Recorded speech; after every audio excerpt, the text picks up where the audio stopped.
دوستو، آزادی ایک دن کی نہیں بلکہ صدیوں کی قربانیوں کا نتیجہ ہے۔ 15 اگست 1947 کے بعد ہمارے رہنماؤں نے ہمیں صرف جشن منانے کا پیغام نہیں دیا بلکہ ایک ذمہ داری بھی سونپی۔ مولانا ابوالکلام آزاد اور پنڈت جواہر لال نہرو نے آزادی کے بعد قوم سے جو الفاظ کہے وہ صرف اس وقت کے لیے نہیں تھے بلکہ آج کے لیے بھی ہے۔ ان کے بیانات میں ایکتا، قربانی اور آزادی کو مضبوط بنانے کی وہ صدا ہے جو آج بھی ہمارے دلوں کو جھنجھوڑ سکتی ہے۔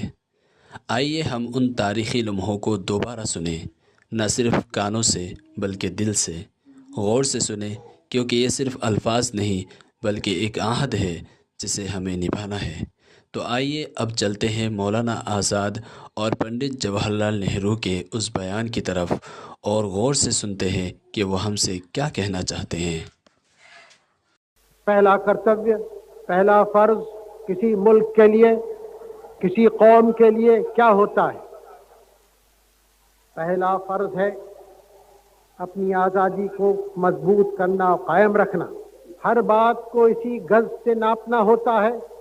یہ چیز ہمارے ملک کی آزادی کو قائم رکھتی ہے، ہمارے ملک کی ایکتا کو قائم رکھتی ہے، ہمارے ملک کی ترقی کرتی ہے کہ نہیں؟ اگر ہم میں سے کوئی اس بات کو بھول جائیں اور باتوں کو سامنے رکھیں، اگر ہم میں سے کوئی اپنے صوبے کو سامنے رکھیں، اپنے پرانت و پردیش کو، ملک کو بھول کر اگر ہم کہیں اس سمپردا میں یا دوسری سمپردا میں جائیں، اگر ہم اپنی ذات کو، کاسٹ کو آگے رکھیں ملک کے، اگر ہم اپنی بھاشا کو آگے رکھیں ملک کے، تو ہم تباہ ہو جائیں گے اور ملک تباہ ہوگا۔ اپنی جگہ پہ سب باتیں اچھی ہیں، ہمارا شہر ہے، ہمارا صوبہ ہے، محلہ ہے، مبارک ہو ہم کو، ہمارا خاندان ہے، پریوار ہے، پریم ہے ہمیں اس سے، لیکن جہاں ہم نے اپنے پریوار کو ملک کے اوپر رکھا، جہاں ہم نے اپنے شہر کو، پردیش کو، بھاشا کو، سمپردا کو، کسی چیز کو ہم نے اپنے دیش کے اوپر رکھا تو دیش پھر سے گرنے لگا اور یقیناً گرے گا۔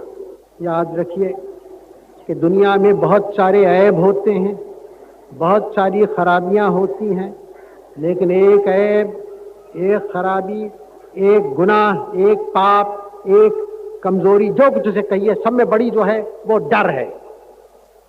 ڈر سے زیادہ بری چیز کوئی نہیں، کیونکہ جتنی خرابیاں دنیا میں ہیں سب ڈر کی اولاد ہیں۔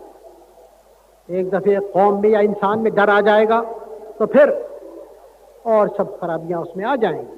وہ جھوٹا ہوگا، مکاری کرے گا، ہر قسم کی بات کرے گا، اس کا سر نیچا ہوگا، اٹھ نہیں سکتا۔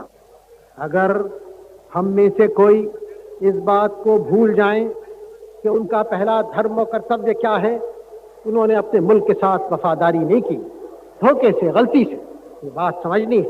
اور آج کے دن ہمیں آپ کو سبوں کو سمجھنی ہے اور اس بات کا پکا ارادہ کرنا ہے کہ ہم ایسی کمزوریوں کو ہٹائیں گے اپنے ملک سے۔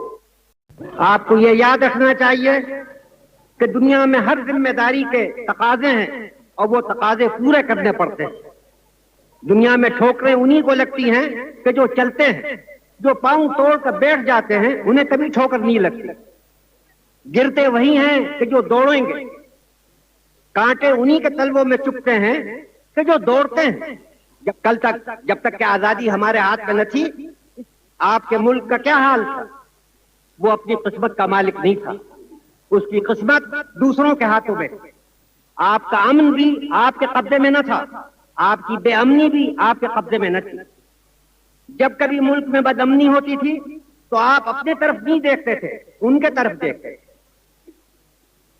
جب آپ کو کوئی تکلیف و پریشانی ہوتی تھی آپ ان کے آگے مجبور ہوتے تھے کہ اپنا ہاتھ بڑھائیں، لیکن آج وہ نہیں ہے۔